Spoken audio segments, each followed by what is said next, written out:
ये मजदूर हाथे कातियाँ लोहा पिघलकर उसका आकार बदल देते हैं।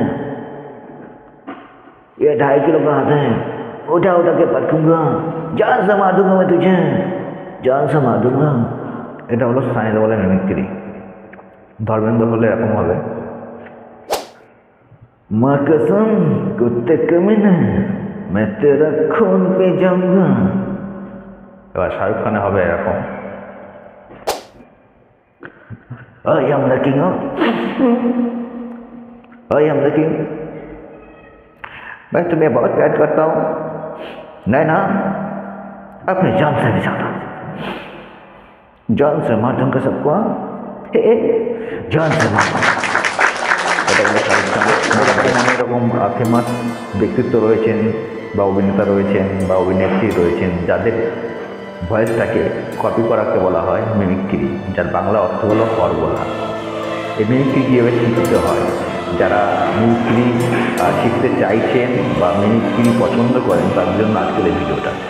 তো কীভাবে মিমিক্রি শিখবেন এই ভিডিওর মধ্যে আমি একটা বলে দেবো সেটা।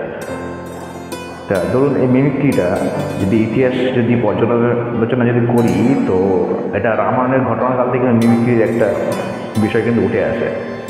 ধরুন যখন একটা হরিণের রূপ নিয়ে রাক্ষস ছিল, তার নাম ছিল মারিচ, সে কী করেছিল রামের কণ্ঠস্বর নকল করে সীতাকে কিন্তু বিভ্রান্ত করেছিল এবং সীতা বুঝেছিল যেটা রামের কণ্ঠস্বর এবং রাম বিপদে রয়েছে। সে তখন কী করে লক্ষ্মণকে বলে যে তোমার দাদা বিপদে রয়েছে, তুমি যাও। তখন লক্ষ্মণ সেখানে একটা লক্ষ্মণ রেখা টেনে দিয়ে যায়, তারপরে গিয়ে সে মারিচকে বধ করে। যাই হোক, তো সেখানে কিন্তু মারিচ কিন্তু ওই রামের কিন্তু কণ্ঠস্বর নকল করেছিল, অর্থাৎ মিমিক্রি করেছিল। তার প্রাচীনকাল থেকে কিন্তু বিষয়টি কিন্তু ঘটে আসছে, ঠিক আছে। এবং এটা হলো একটা আর্ট, মানুষের কণ্ঠস্বর বই প্রকাশের মধ্যে বিভিন্ন রকম স্থান রয়েছে বা জায়গা রয়েছে যেখান থেকে কণ্ঠস্বরগুলো তারা বই প্রকাশ করে থাকে। কেউ ধরুন একটু নাকি কথা বলে, কেউ ধরুন এই জায়গাটাতে কথা বলে, কেউ ধরুন জীবের এখান থেকে কথা বলে, কেউ ধরুন ওটা থেকে ভেতর থেকে একটা বৃহত্তর মাধ্যমে বই প্রকাশ করে। তো এই ফেমাস পার্সোনালিটা তার কোন জায়গা থেকে ভয়েসটাকে ডেলিভার দিচ্ছে সেটাকে বুঝতে হবে। সেটা বুঝে গেলে কিন্তু মিমিক্রি করাটা কিন্তু খুবই সহজ হবে। আর অনেক সময় হয় কি যে আমরা অজান্তে মিমিক্রি শিখে যাই। সেটা হয় কী করে, ধরুন কোনো একটা ব্যক্তির মানে ভয়েসটা আমরা শুনে শুনে সেটা অটোমেটিক্যালি আমাদের সাবকনসিয়াস মাইন্ডে চলে আসে বিষয়টা, তখন অটোমেটিক্যালি সেই মিমিক্রিটা আমরা করতে পারি, ঠিক আছে। এইভাবে মিমিক্রিটা শিখতে হয়।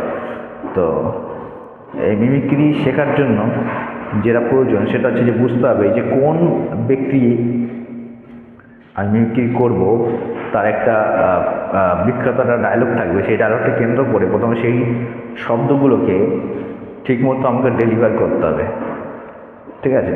তো সেই প্রথমে একটা শব্দ শিখলাম, তারপরে একটা সেন্টেন্স শিখলাম, তারপরে তার একটা বিখ্যাত ডায়লগকে তুলে ধরলাম। এইভাবে মিমিক্রিটা শেখা যায়। এবং তারপর দেখা যাচ্ছে যখন আপনি আরও বেশি ভালো করে শিখে যাবেন তখন কোনো ডায়লগেরই প্রয়োজন পড়বে না।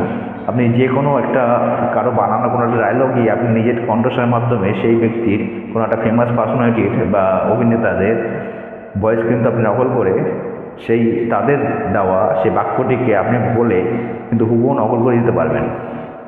তো মিমিক্রি এইভাবে শিখতে হয়। তো ধরুন যদি সানি দেওয়ালের মিমিক্রি শিখতে হয় বা অজয় দেবগন ধরুন, সুনীল শেট্টি ধরুন, মিঠুন চক্রবর্তী, অমিতাভ বচ্চন, এদের বিভিন্ন রকম কণ্ঠস্বরের বিভিন্ন রকম ভাগ রয়েছে। এরা বিভিন্ন গলার কোন স্থান থেকে তারা ডেলিভারটা করছে ভয়েসটা সেটাকে বুঝতে হবে। যখন একটা ভিডিওর মাধ্যমে কখনো মিমিক্রি শেখা সম্ভব নয় বা খুব অল্প সময়ের মধ্যে মিমিক্রি করা শেখা কিন্তু সম্ভব নয়, তার জন্য সময় লাগে এবং অনেকটা প্র্যাকটিসের দরকার পড়ে। এবং আপনাকে কিন্তু সেই ক্যারেক্টারের মধ্যে কিন্তু ঢুকে যেতে হবে। যখন আপনি ধরুন অমিতাভ বচ্চনের মিমিক্রি করছেন, তো অমিতাভ বচ্চন ক্যারেক্টারের মধ্যেই ঢুকে যেতে হবে। মনে করবেন যে আপনি নিজেই অমিতাভ বচ্চন। যদি অমিতাভ বচ্চনের যে ভয়েসটা যে ডেলিভার করে সেই জায়গাটা হচ্ছে এরকম একটা জায়গা থেকে সে কিন্তু ভয়েসটাকে ডেলিভার করে, যেমন ধরুন এরকম, ঠিক আছে, এখান থেকে কিন্তু সালা उस समय तो हम तुम्हारे बाप लगते हैं, लोगों में प्यार सही है, शहंशाह कहते हैं, शहंशाह। और ধর্মেন্দ্র কিন্তু আবার নাক থেকে সাউন্ডটাকে বের করে, ঠিক আছে, এরকম মানে সাউন্ড হচ্ছে আমার মুখের এই জায়গা থেকে এর নিচে কিন্তু নামছে না, ঠিক আছে, এখান থেকে আর নাক থেকে এরকম ধরুন কুত্তে কমিনে মে তেরা কল পে যাউঙ্গা, ঠিক আছে, নাকটাকে কিন্তু সে খুব ভালোভাবে ইউজ করছে নাকটাকে এরকম। আর নানাপাটাকে যদি হয়, নানাপাটা হচ্ছে এরকম একটু হাই বেসটা বাড়াতে হবে, ঠিক আছে, এবং সাউন্ডটা হবে একটু হৃদয় থেকে, ঠিক আছে, এখান থেকে এরকম। আরে কাইসা হে তু, अरे चिकन है क्या मटन है, अच्छा है अच्छा है अच्छा है, এখান থেকে হ্যাঁ, ঠিক আছে, খুব বেশি প্রেশার নাই কিন্তু হয়তো হচ্ছে বেশি প্রেশার দিচ্ছে হে সালা, কিন্তু নানা পাটেকার কিন্তু সেই প্রেশারটা দিচ্ছে না, এই জায়গাটা একটু হালকা দিচ্ছে, কিন্তু সাউন্ডটা ভেতর থেকে এসে এখান থেকে বেরোচ্ছে। আর গাই মেরে মত কা তামাশা দেখনে এরকম।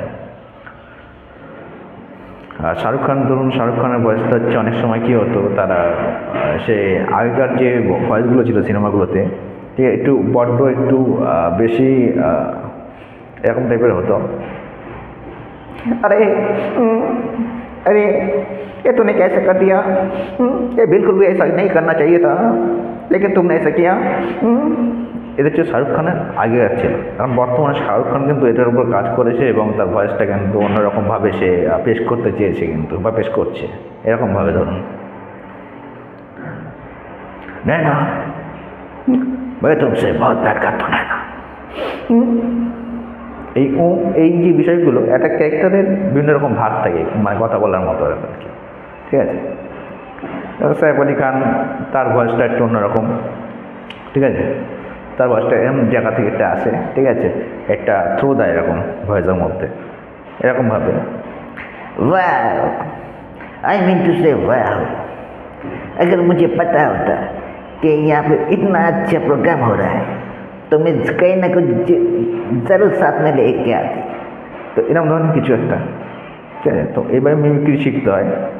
তো যদি আপনারা কোনো ফেমাস পার্সোনালিটি কিংবা অভিনেতাকে যদি নকল করতে চান, তো সেটাকে আপনারা কমেন্টের মাধ্যমে মেনশন করতে পারেন যে আমি এই সেলিব্রিটির ভয়েসটাকে নকল করা শিখতে চাই, সে কীভাবে ডেলিভারটা দিচ্ছে ভয়েসটা, ঠিক আছে। তো সেই বিষয়ের উপর একটা আমি আলাদা করে ভিডিও বানিয়ে দেবো, আলাদা আলাদা ক্যারেক্টার ওয়াইজ। তো আবার তো বোঝা গেল যে মিমিক্রি কীভাবে শিখতে হয়, এবং মিমিক্রি যে আর্ট, এটা শিখলে মোটামুটি আপনারা অ্যাঙ্কারিং করতে পারবেন, বিভিন্ন জায়গায় আপনারা মানে স্ট্যান্ড আপ কমেডিয়ান হিসাবে নিজেকে প্রকাশও করতে পারবেন বিভিন্ন রকম মঞ্চে। তো এটা একটা ভালো একটা প্লাস পয়েন্ট, যে মিমিক্রি শিখবে সে কিন্তু মানুষদেরকে কিন্তু ভালো রকমভাবে একটা আনন্দ দিতে পারবে, ঠিক আছে। যেমন প্রসেনজিৎ যদি আমি মিমিক্রি করি, তো প্রসেনজিতের মিমিক্রি শেখার অনেক রকম ক্রাইটেরিয়া আছে, আমি করে দেখাচ্ছি, ঠিক আছে, আশা করি ভালো লাগবে। এরকম ধরুন, মা আমি চুরি করিনি মা, ওরা আমাকে চোর বদনাম দিয়ে বাড়ি থেকে বের করে দিল, কিন্তু আমি চুরি করিনি। তো এরকম ধরনের সে কীভাবে বলছে, তার ক্যারেক্টারটা যে ভয়েসগুলোর মধ্যে সে কোন কোন জিনিসগুলোকে বেশি অ্যাপ্লাই করছে, সেগুলো পয়েন্ট বাই পয়েন্ট কিন্তু বুঝতে হবে, তাহলে কিন্তু মিমিক্রিটা খুব সহজতর হবে এবং শিখতে খুব ইজি মনে হবে, ঠিক আছে। তো মিমিক্রি টিউটোরিয়াল যদি আপনারা শিখতে চান, তো কীভাবে শিখতে হয় আমাকে কমেন্ট করে জানাবেন যে আমি এই ব্যক্তির মিমিক্রি শিখতে চাই, ঠিক আছে। আমি মোটামুটি 25 থেকে 30 জনের মিমিক্রি জানি। তো যাদেরটা শিখতে চান আমাকে কমেন্ট করে জানাবেন, আমি ভিডিওর মাধ্যমে সেটাকে আমি তুলে ধরবো। আশা করি আপনারা শিখতে পারবেন, এবং যারা মিমিক্রি পছন্দ করেন এবং মিমিক্রি শিখতে চান, তারা অবশ্যই ভিডিওটিকে লাইক করবেন এবং জানাবেন যে এই ভিডিওটি কেমন লাগলো এবং আগামী দিনে আর কেমন ধরনের ভিডিও আপনারা চাইছেন। ততক্ষণ পর্যন্ত সকলে ভালো থাকবেন এবং সুস্থ থাকবেন। ধন্যবাদ।